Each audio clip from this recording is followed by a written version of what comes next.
Good morning. I'm John Bitson, the Menard Family Director of the Sheila and Robert Challey Institute for Global Innovation and Growth. Welcome to the Human Progress and Flourishing Workshop. In this workshop, we bring in scholars from across the country to present their insights from their research and engage in a discussion with the NDSU community. Topics focus on innovation, opportunity, and ways to increase individual and societal flourishing. I'm really excited that today we're joined by Dr. Meera Sridhar from University of North Carolina, Charlotte. And all of you are probably vulnerable to cybersecurity risks that you don't know about. You have various IoT or Internet of Things devices in your homes that maybe you'll hear about some vulnerabilities and that you don't know that you have. And so I'm really excited about today's presentation. Dr. Meera Sridhar is an associate professor at the Software and Information Systems Department at the University of North Carolina, Charlotte. Her current research interests are in systems and software security and cyber attack mitigation, security policy specification, software instrumentation and monitoring, static analysis, formal validation technologies, malware analysis, especially in the areas of IoT firmware and cyber physical system security. Dr. Sridhar is also actively involved in research in the area of inclusive and engaging pedagogy for advanced cybersecurity education. Her research work in the area of software and system security and cybersecurity education is funded by the National Science Foundation and has been published in top security venues. She currently serves as a director of the College of Computing and Informatics Smart Home Lab at UNC Charlotte. Dr. Sridhar received her undergraduate and MS degrees in computer science from Carnegie Mellon University in Pittsburgh and her PhD in computer science from the University of Texas at Dallas. And I'm really excited about what we're going to learn today. And you're experiencing cooler weather for you, but this is warmer weather for us. And so thanks for bringing some of your warm weather to us. And could everyone please give a warm welcome to Dr. Sridhar. Thank you so much, John, and thank you to all of you for taking time out of your schedules to attend this talk. So today I'm going to talk about the cyber risks of IoT growth on the average tech user. And I would like to just thank the different foundations that have supported research, this research, including the National Science Foundation, the Gambrell Faculty Fellowship. And so as you all probably know, there's a huge growth in the number of IoT smart home devices that are there today. So approximately 60.4 million US households actively utilize smart home devices in 2023. That's the latest statistic. And nearly 46% of US households actively use smart home devices on a monthly basis. And all of you know that there's everything from the Alexa Echo Dot to smart doorbells to smart healthcare devices such as insulin pumps, the Nest thermostat, baby monitors. There's an extreme flourishing and growth in terms of the number of smart home devices.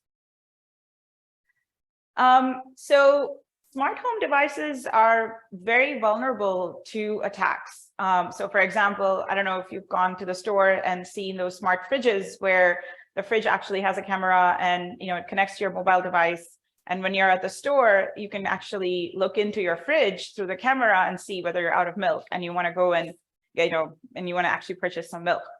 So hackers can attack the mobile app, the firmware. So that's just one example.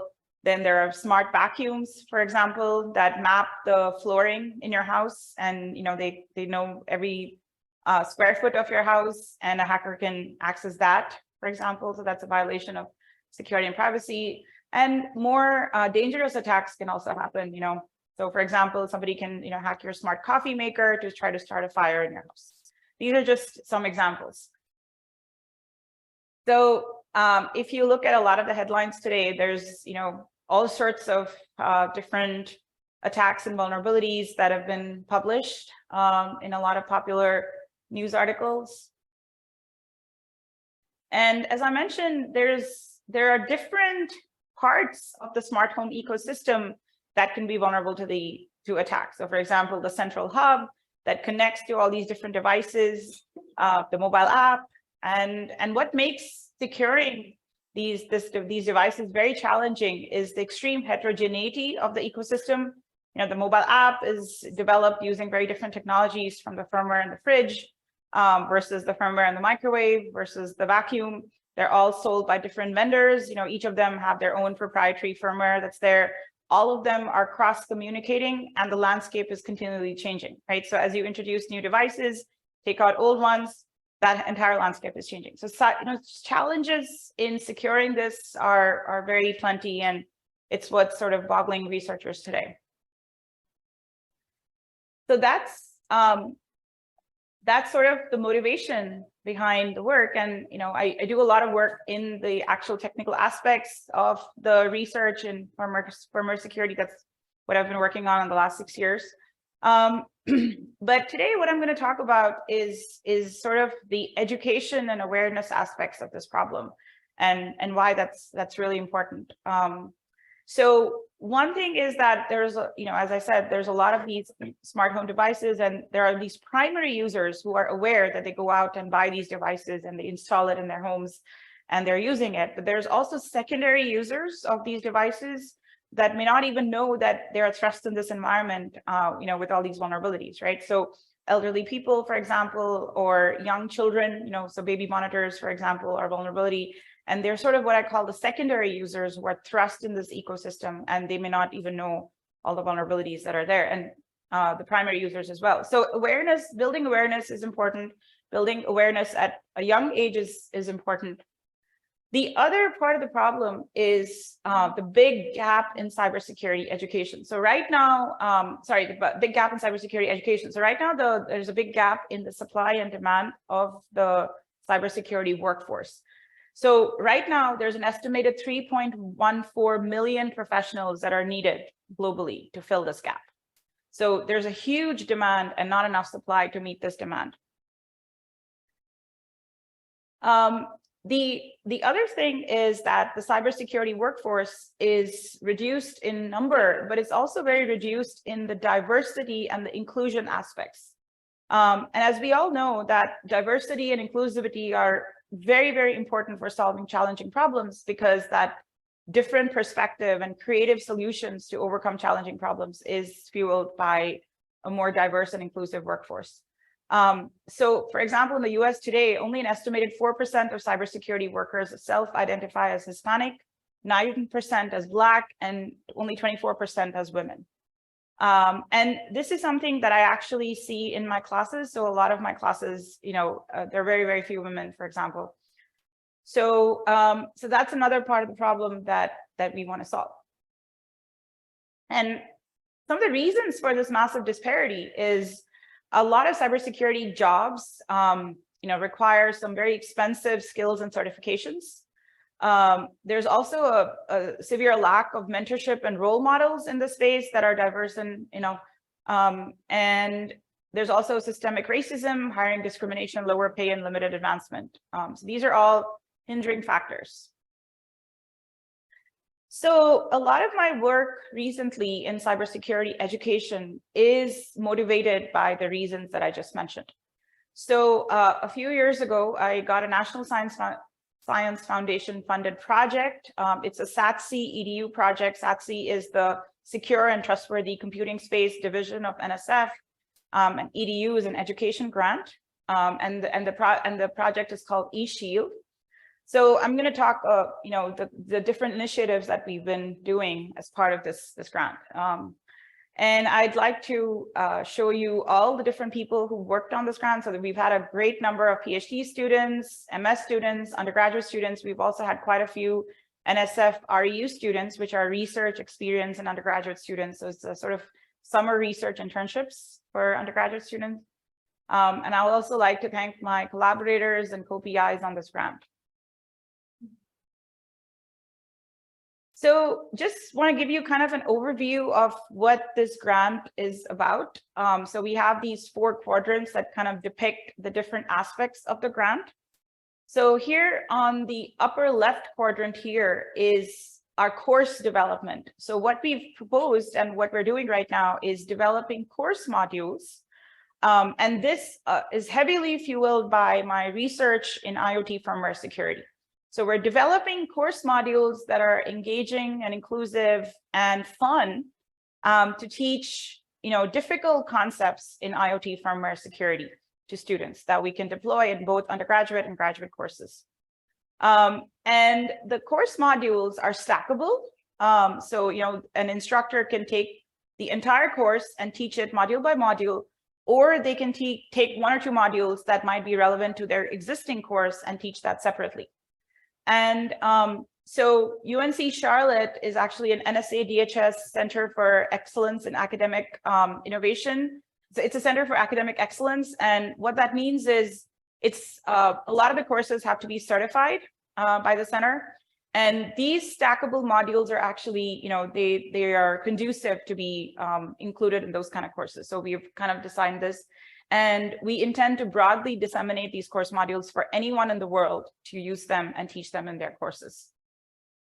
The upper right quadrant here sort of talks about our pedagogy and evaluation processes, the kinds of things that we want to do. So we really emphasize a flipped classroom environment, which means students do very relevant state-of-the-art hands-on activities in class, and they learn through that. Instead of a more traditional lecture type courses, so that this can be engaging. This grant actually started during the pandemic, and so we really wanted it to be something that the course modules to be able to be taught online. And one of the challenges with IoT is that it is a cyber physical system space, so there is a physical component. So how do we sort of provide virtual lab support for courses that have to be taught online?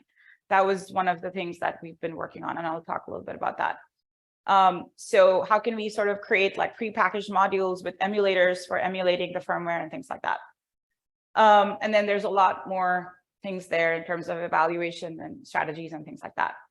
And the bottom right quadrant is our outreach and dissemination. So as I mentioned, our eventual goal, so this is still an ongoing project. So once we complete everything, we really want to be able to distribute it as with a Creative Commons license that anyone can adopt, adapt, and use in their own teaching.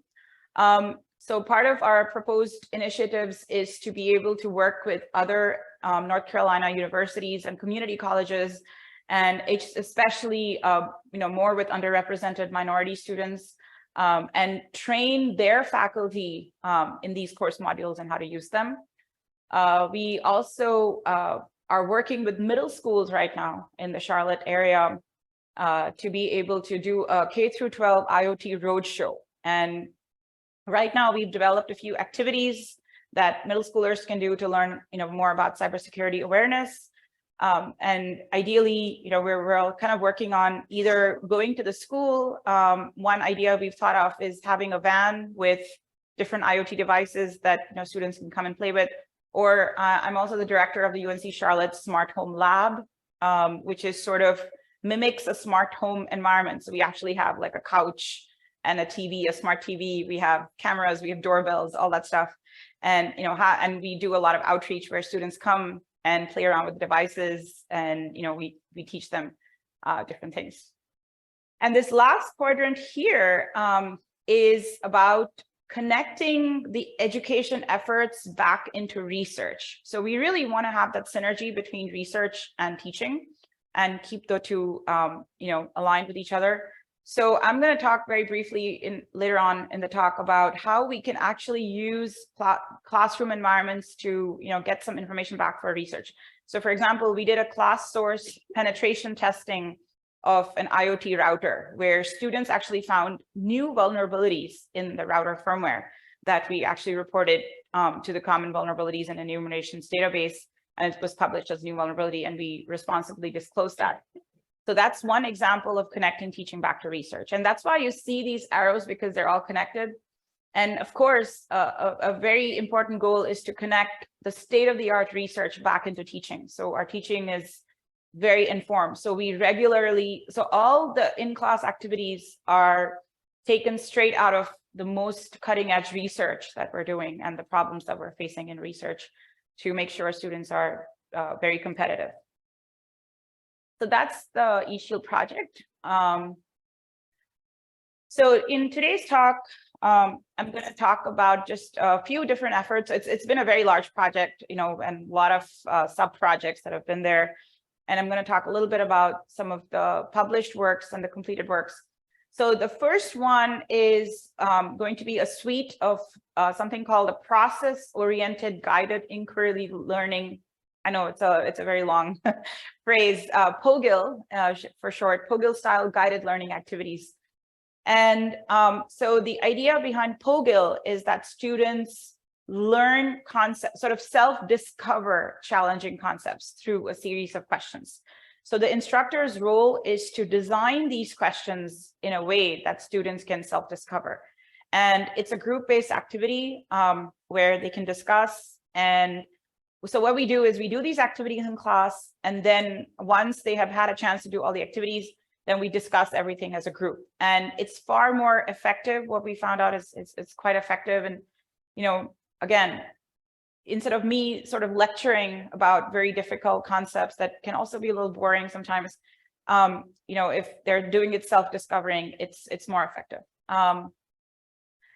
And then DISAV, which is a program visualization tool for teaching stack smashing attacks, which I'll talk about in a second here.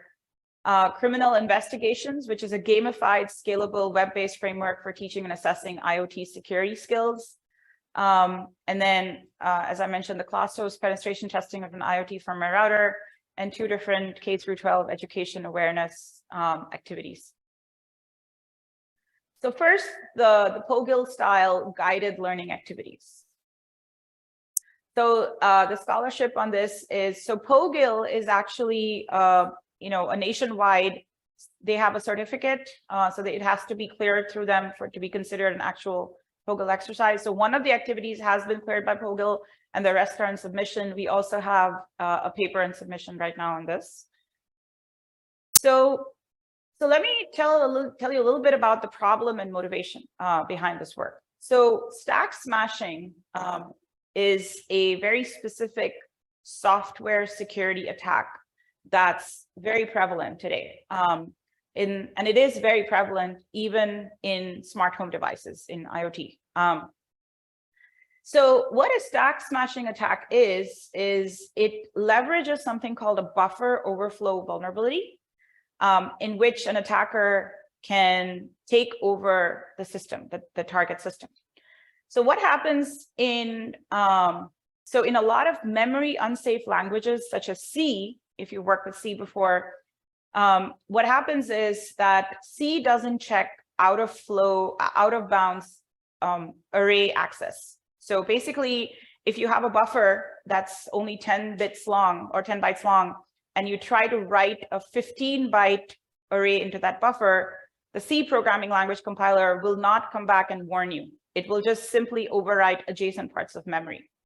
And what can happen is an attacker can leverage this and actually overwrite adjacent parts of important memory and change the flow of execution of the code to direct it to do something malicious of their choosing, the attacker's choosing. And this is called a stack smashing attack. And what we've seen is that even though C is a pretty old language and a lot of legacy components are written in C, and it's not one of the new, more popular languages, C is still very prevalent, because what happens is a lot of times, like router firmware or router system software, vendors, what they do is they simply take software that's written for traditional systems and just recompile it for IoT, and they ship it as part of the package.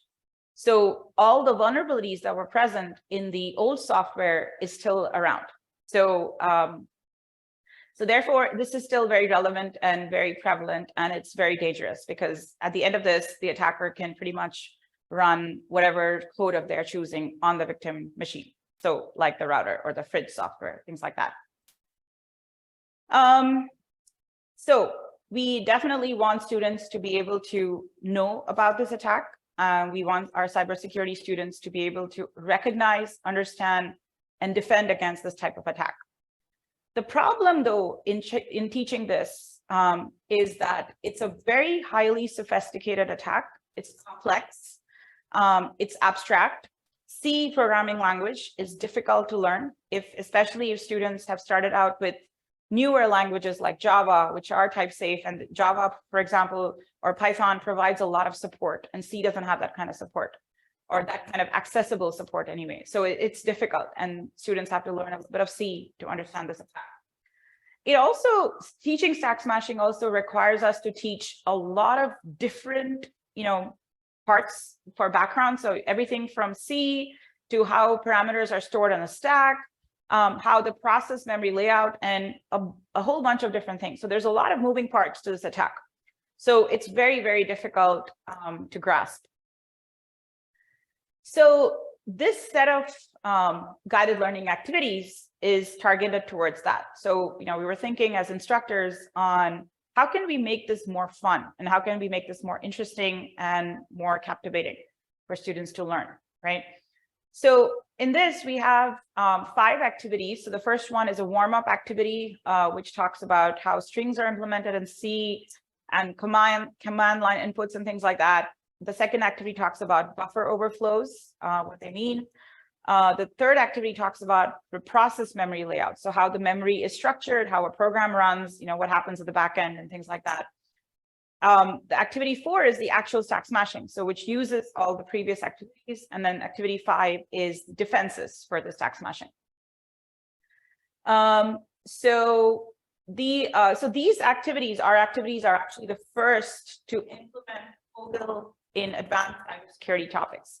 So FOGIL has been done quite a bit for other computer science areas, but not much for security, and definitely not for advanced cybersecurity topics. So this was our research question on how effective this is. So our research questions were, do students think that the guided learning activities are well designed and help them learn about stack smashing?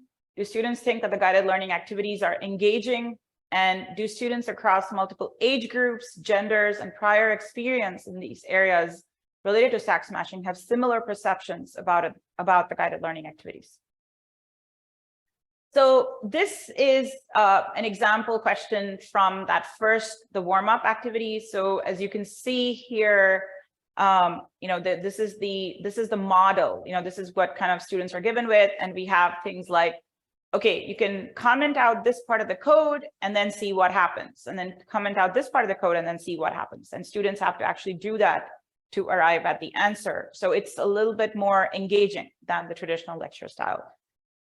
This is the question from the buffer overflows. Again, we give them a piece of code, and they actually have to run this code on their machine and see what happens and observe the outputs and then fill out this table. So, and then they pass in like different things into the program and then kind of see what's happening. So it's more hands-on. And these are the different types of models or diagrams that we provide. And sort of, again, the student kind of sees how to build a stack, for example, in this question. And all of these questions are, compiled as Canvas modules. So we use Canvas as our learning management system at UNC Charlotte. So these are all designed as Canvas quizzes. So students can either do it in class, or, if the instructor chooses to make this an online assignment, or, use it as a synchronous or asynchronous course, they can do that. And this is the model 3. So again, like I said, the difficult part of this is designing these modules and questions that can be truly meaningfully hands-on and engaging. And I just want to show a short video.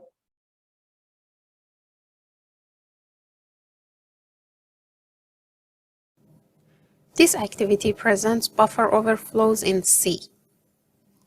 For this activity, we will use Replit, which is an online IDE that allows us to compile and execute source code.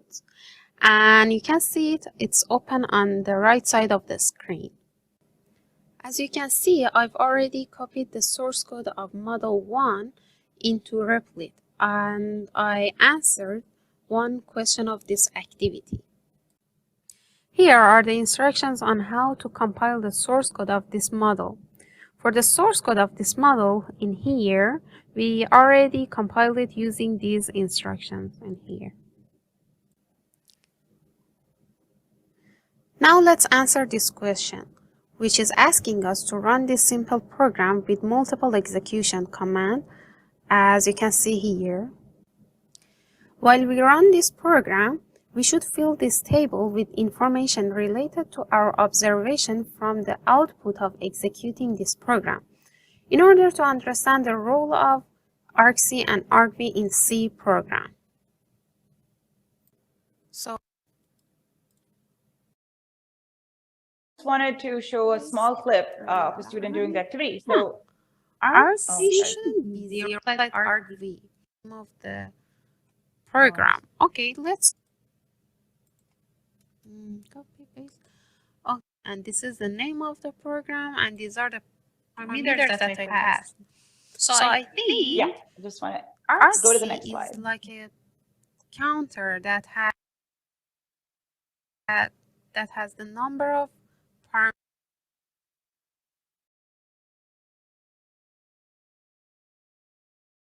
Okay, great, thank you.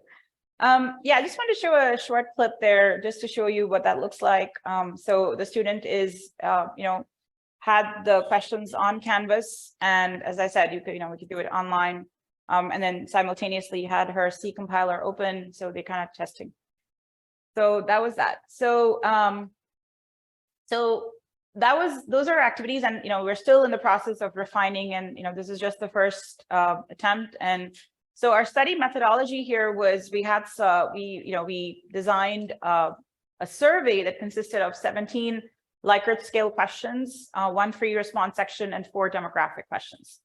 So the Likert scale questions gauge the student perception of length, challenge, style, outcomes, engagement, and team role usage. And the free response questions was just any additional feedbacks.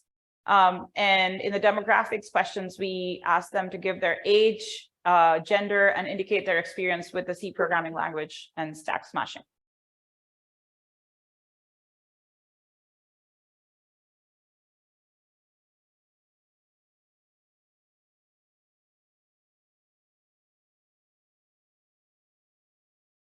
I'm not sure. Okay.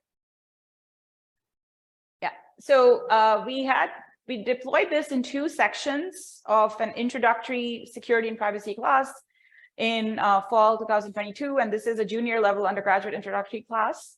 And both classes together had a total of 90 students, and 77 students completed the voluntary survey. So we sort of these are the activity structure and outcomes questions. And these were the questions about the activity length and challenge level. So for example, we had questions like the activities were too long for the time that we were given to complete them. I found the activities to be fun and engaging. This is for the activity style and engagement and the team role usage. And overall, the conclusions of the study were that the structure and the design, students thought, they were generally positive. Sufficiency of activities at teaching them the material, students generally had a neutral perspective on that. Whether the style of the activities were engaging, it was mostly a split. And students younger than 25 and those that had prior experience with C had better perceptions of the activities. So that sort of tells us that we need to work on that a little bit more to reach audiences who may not have prior experience or were younger than 25. And as I said, this is just the first study, so we intend on improving and doing additional studies. So the next effort, this was actually part of a master's thesis. So the student worked on a program visualization tool for understanding how stack smashing works. So as I said, stack smashing is a very complex attack. And one of the challenges is to understand what's happening at the back end of the memory. So what is the attacker looking at in terms of address spaces and things like that? And that's something that's really hard to visualize because you're working with hexadecimal address spaces and things like that. So we really thought that having a program visualization tool would be helpful. And this was published in two journals for the Colloquium of Information System Security Education. It actually won the Best Paper Award in March 2022.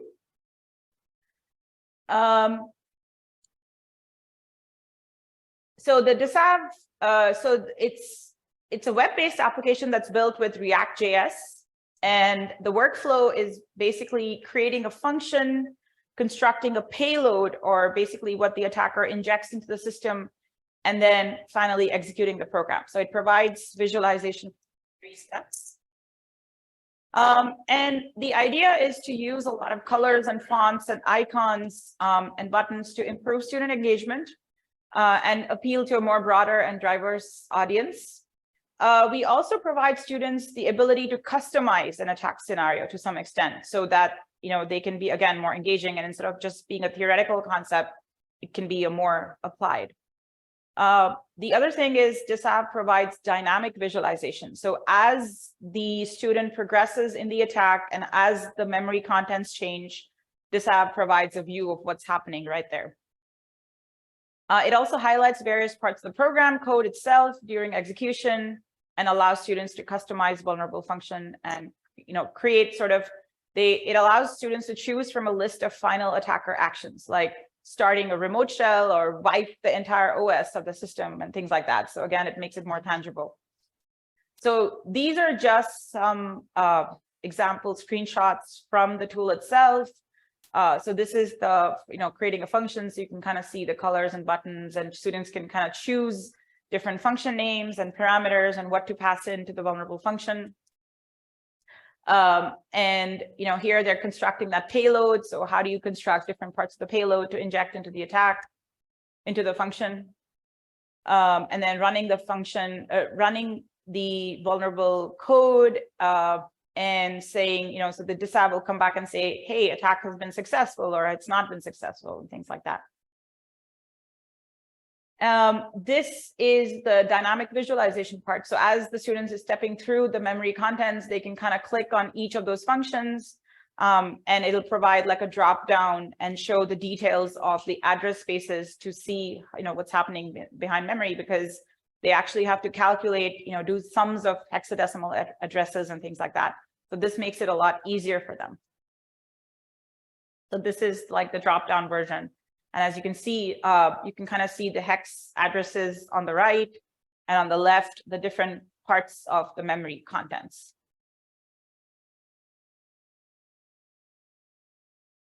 So we had pretty much the same research questions here for DSAV as well. And this was actually deployed in fall 2021. And in that, we had a class of 104 students, and 26 students completed the voluntary survey. And so these graphs kind of show the responses from students on 2 topics, which is student learning and student engagement. So how effective they thought this was for their learning, and how effective they thought this was, in terms of engagement. Was it fun?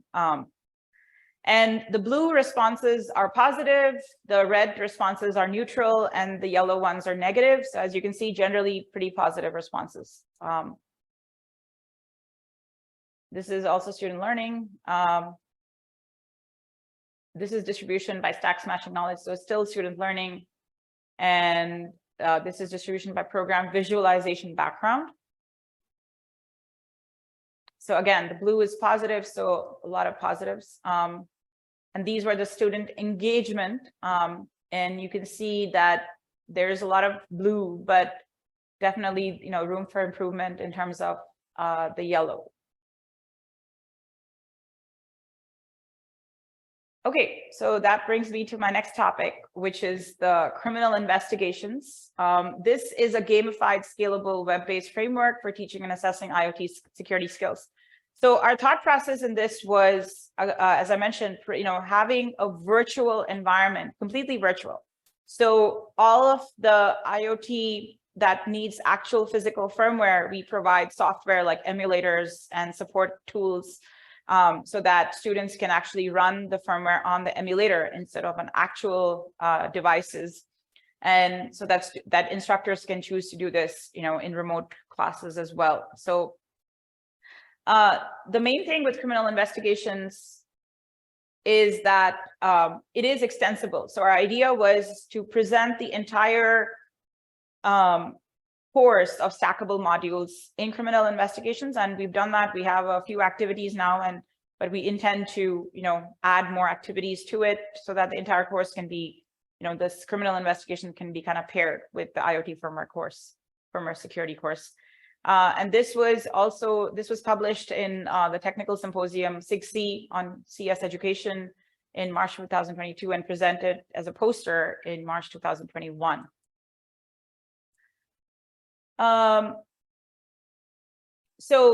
Again, interaction was really important, and this is designed to be used in conjunction with other learning content such as lectures, readings, and tutorials. So it's sort of orthogonal. So this is some of the design aspects of criminal investigation. So one thing that we really focused on is a narrative for each activity. So for example, in this example, it's like there's a detective, who finds a stolen laptop on campus, and we want to see if that there is some kind of vulnerabilities on that laptop that an attacker could have exploited. And the student has to help that detective. So there's a narrative that's presented, so that's compelling. We also have game modes to keep students motivated. And so there's a practice and test mode, so students can actually do the practice mode first, and then they can do the test mode where the points actually count for the activity. We have experience points. So there's a lot of research showing that, this is gamification research where experience points can motivate students and present different challenge levels. We have just-in-time learning content. So this means that when the student, so we present some learning content ahead of time, but we also, add like little tidbits of information as they're doing the question. So this is called like just-in-time learning content, so that they have that information handy. And then there's these knowledge checkpoints, so that to assess student preparedness, so that the instructor gets some feedback on how prepared they are for certain questions. So, criminal investigations is used React for the UI and front end, and a Python Flask library for the backend, and MongoDB for the backend database. And it's deployed on a UNC Charlotte server that runs Ubuntu. And students can access this through campus or VPN, and all the tools and files are included as a pre-built VM image. So students don't have to do any kind of configurations or download things and all that, because a lot of the tools for assessing and analyzing IoT firmware are hard to configure, like the emulators. So this is just a screenshot from one activity on reverse engineering and IoT firmware. So here the students this is a very simple activity. It's not even on cybersecurity. It's just, looking at a firmware and identifying different firmware components, like the compression schemes, the kernel, the bootloader, file system, user apps, and things like that.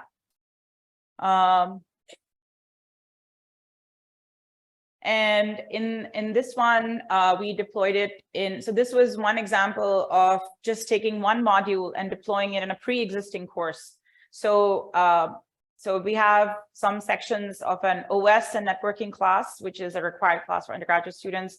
And this was deployed in that course as an extra credit activity, so that, because it is a systems topic. And we had included some short pre and post surveys to assess how much students learn, the learning content, prototype activity, quiz, and voluntary feedback survey. So our overall student feedback indicates that our framework is engaging and accessible. So these are just some tables from the study results. And as you can see here, generally positive, but again, there is definitely room for improvement. So we had some questions on student engagement and learning again. So we're still, improving this. So we are trying to do a refactoring and, increase more activities, more levels of complexity and things like that. And we also want to use more and more artificial intelligence capabilities to increase the randomization and adaptivity of these activities. Okay, so this, I had already briefly mentioned this, but this was in a grad course that I taught. I was teaching a grad course on Intro to Security and Privacy. And, so we have the Smart Home Lab, and we had a bunch of open WRT routers in there, which is a very popular router that's used in a lot of smart homes today.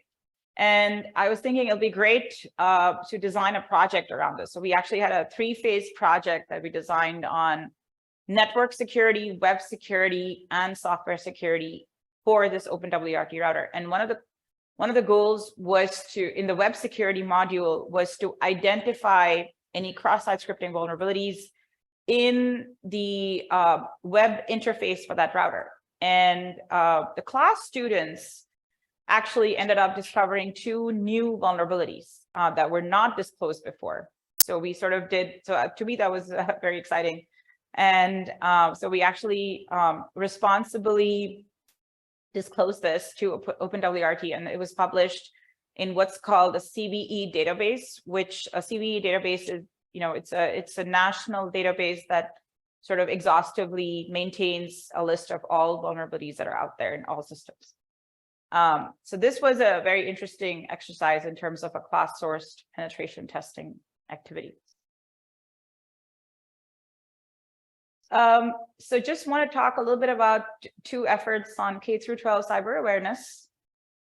So the first one, so we've been thinking quite a bit on what are some good topics that we really think are important for younger audiences. So we're starting in middle school, and but we eventually want to move to elementary as well, because more and more elementary kids have things like phones now. And and I was thinking, I have 2 kids in daycare, and I was thinking maybe we should start that early, because they still have access to things like smart TVs. They're those secondary users in a smart home environment. So they are still, vulnerabilities are still accessible, even indirectly. But for middle schoolers, we were thinking that one thing that's really important is, how to come up with a secure password. And I don't know if you'll believe this, but even today, the most common password is the word password. A lot of people actually use the word password as their password for systems, or they don't change the default password, things like that. So we thought that a good exercise would be to educate students on how to create, what does it mean to have a secure password? But we also want to do that in a very engaging way. So this is actually a game to sort of, it's actually a bunch of games, things like Guess the Password, Think Like a Hacker, Seed the Strong, on how to create and remember a password. So not to use things like the date of birth or a best friend's name and all of that. So this is one activity. And the other activity is how to identify a phishing email that's directed to them, and sort of guiding them on what are some dangers of phishing emails, and sort of identifying a phishing email. So these are 2 activities that we've developed, and we are trying to work with a Charlotte middle school to deploy these and see what the students think. The other effort, so these are the deployment plans. So we've gotten the IRV, and we would like to we plan to teach these activities for 8th graders, a total of 160 students.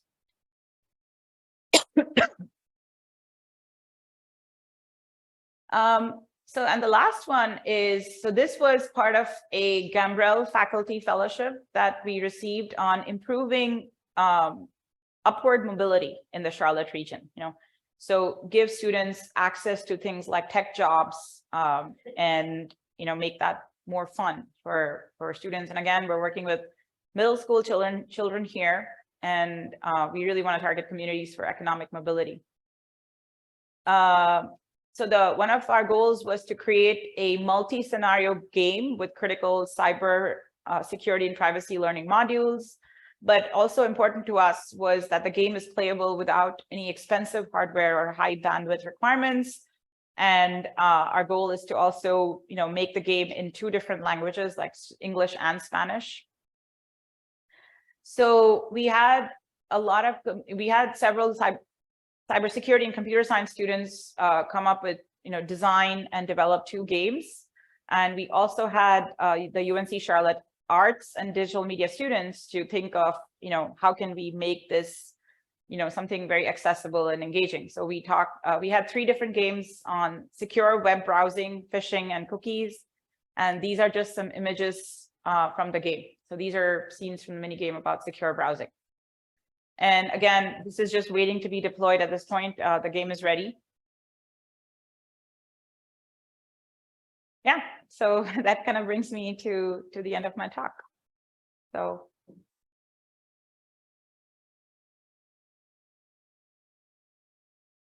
Other questions? Yes. You mentioned the use of artificial intelligence. My question is the use of vulnerability of the artificial intelligence. Are we going to face a safer or worse cyber environment? Because I learned that hackers use artificial intelligence. So I don't know. Yeah, the great questions. I'm just going to repeat it. So the question was, can hackers also use artificial intelligence? And will artificial intelligence make it a safer or a non-safer environment, cyber environment, right? That's a great question. And unfortunately, my answer is it's probably going to, bring new challenges for cybersecurity. So what our research has shown, I know there's a lot of technical portions where AI is probably going to help in creating attacks as well. So it's always been sort of this arms race between attackers and defenders, and we have to stay one step ahead of the game. But yeah, I think it's just going to bring on a slew of new attacks that we'll have to think about and try to solve quickly. So yeah. Yesterday I talked about he mentioned he actually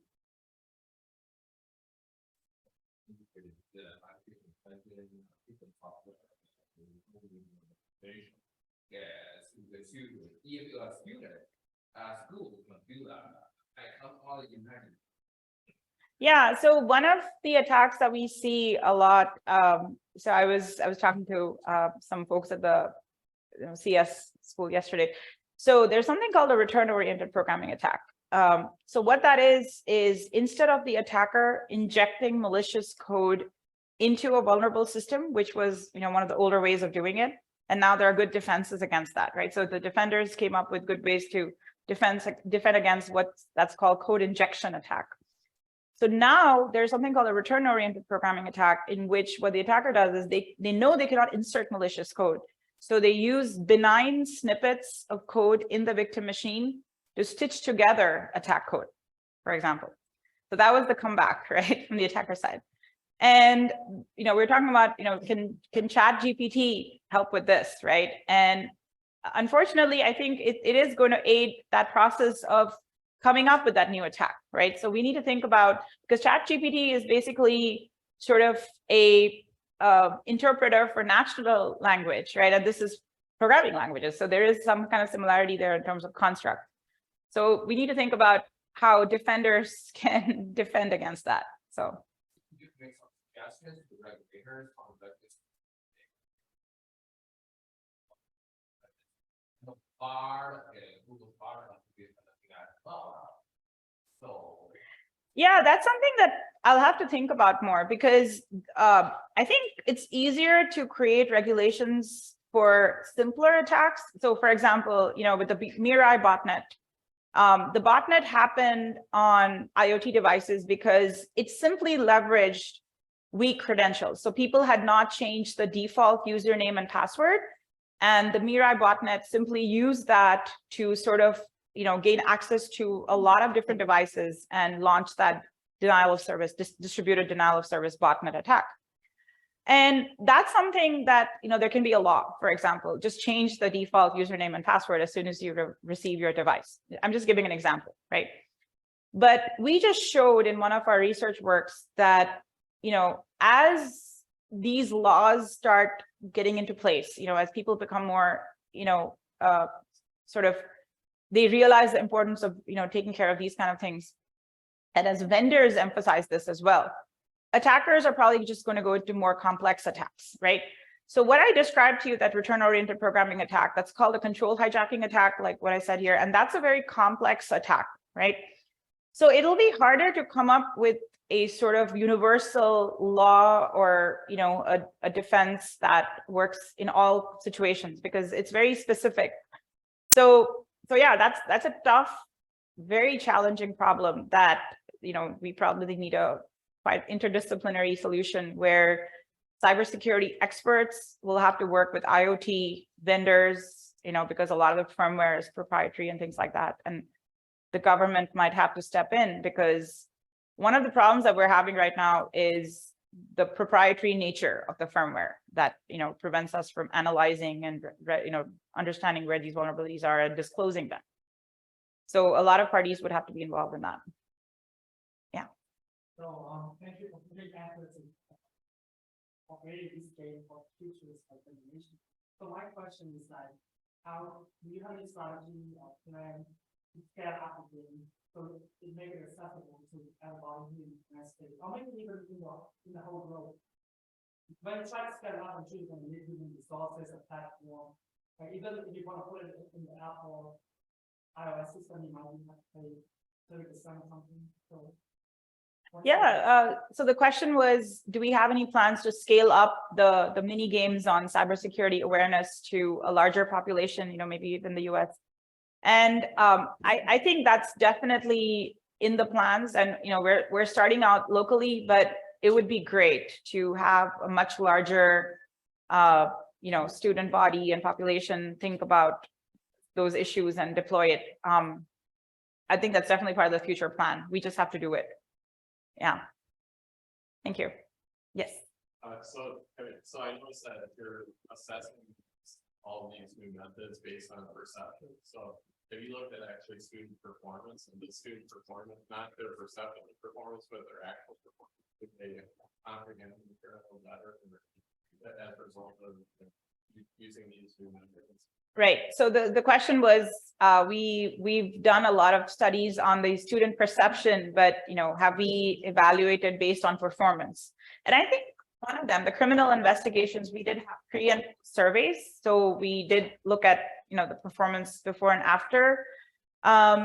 The other ones, we haven't done the data analysis. We have the data, we have quizzes and exams that students did after that module was conducted, for example.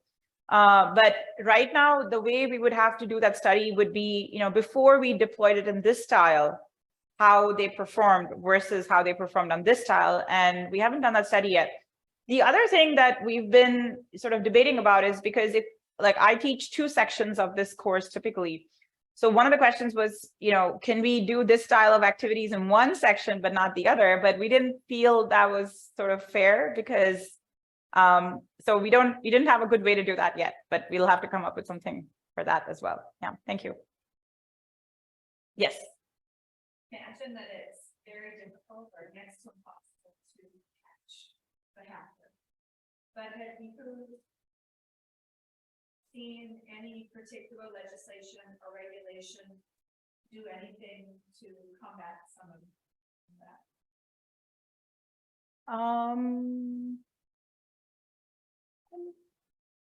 Not. Oh, sorry. I have to repeat the question. The question was, have I seen any legislation to sort of prevent the attacker, right? Maybe a better state was, is any legislation better than others? You see in regulations that are actually impactful towards changing these folks, or maybe is the legislation more on the end of what does that software developer need to do in order to try to prevent? That's a great question. So I think there's a lot of laws on privacy now, So we see a lot of US and European laws on privacy and like healthcare privacy, like HIPAA and all that. I personally haven't seen any laws on software security. I could be wrong, but I'm not familiar. The only thing I know is a lot of the big software companies, they do those bug bounties. They ask people to stress test their code and they receive an award or some kind of money for identifying vulnerabilities. But I don't know if any laws. Yes. Let's say I take one of your classes, and I would take it because it sounds very interesting, but once I understand how these attacks work, what am I supposed to do that? So besides not having a bad password or hidden logins, what am I as a consumer supposed to do? What am I? How does that knowledge help me protect myself, or does it? Sure. So the question was, how do these classes and this material help the student as a consumer, right? And I think we have two different target audiences here. So one is for cybersecurity awareness, and the other one is for cybersecurity workforce development. So the modules that I was showing about stack smashing, that's more targeted towards workforce development. So we actually have a master's in cybersecurity, and we have an undergraduate in cybersecurity. And one of the things UNC Charlotte is known for is cybersecurity. So we're trying to build that workforce because, as I mentioned, there's a huge gap in the supply and demand. So the intro course that we have sort of touches upon a lot of different cybersecurity topics. And this is specifically software security. And if the student is more interested in specializing in that, this would just be an introductory class. And then they would do more classes like malware analysis and, penetration testing and things like that. So this one is not too much for just building awareness. I don't know if that answered your question. Yes. So the concept of integrating gamification into school learning is really fun. So my question is how this would be implemented. Like there would be gamifications for grade 8, grade 7, different type of content that would be upgraded for the series of classes. Right. So the question was, how would gamification be integrated for different levels, right? So the criminal investigations framework that I showed was actually for undergrad or grad level courses, right? And again, that's more for workforce development. So the cybersecurity awareness, so we haven't done any work yet on sort of kind of workforce development or education towards cybersecurity for middle schoolers. Ideally, we should do that. I think that's a very important goal, right? So build interest in thinking about cybersecurity problems at an earlier stage, but we haven't done that yet. I don't know how we would start doing that, so we would have to think of appropriate games and things like that for that level. So we haven't really done gamification at that level either. So just one last question. So this is a little bit going on to, I think, Elizabeth's question. So do you have advice for us, like your knowledge of IoT vulnerability versus, I mean, I think that a lot of people are familiar with your computer maybe being attacked with a virus or something. So what kinds of things should we be thinking about in terms of the things in our houses, and like how can we protect ourselves from being attacked? Do you have any advice for? Yeah, so the question was, how can sort of the end consumer be aware of the vulnerabilities and protect themselves in their smart homes? So I mean, there's definitely best practices, for example, like changing the default credentials and applying patches, for example. So applying patches is really important because there's nothing worse than a disclosed vulnerability that exists and the attacker knows about it and unpatched software that's there. So it's really important to apply those patches. So I'm sure there's more best practices that one can know of. But I think the biggest thing is just awareness. So just knowing that all of this software is around, and even though something like fridge or microwave or a doorbell, you know, you may not think of it as this powerful computer, right? It can do powerful enough things to be attracted to attacks. And I think just having that awareness is probably going to help people follow best practices and, you know, things like that. So would you advise, should we try to get non-smart devices? So the question was, should we get non-smart devices? And I think that's just getting harder and harder today, because the devices that are out there are so-called smart devices, and it's just becoming very difficult to get away from that now, I think. So I think it's inevitable that we're all going to be in these smart home environments, whether we want to or not. And we just have to make sure we're prepared. Thanks, a great presentation, and let's get one more. Thank you so much. Thank you. I think It's like the solution is we need to train each other, our children, to want to be white hat. So the question was, we need to train ourselves and our children to be white hat hackers, and how do we do that?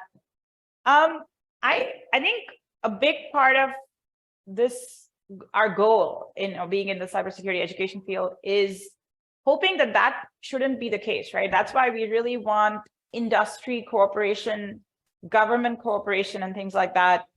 Enough cybersecurity experts so that you don't have to do that, because that's just very difficult to do. There's a lot of background that's needed to be able to do white hat hacking for these kind of attacks.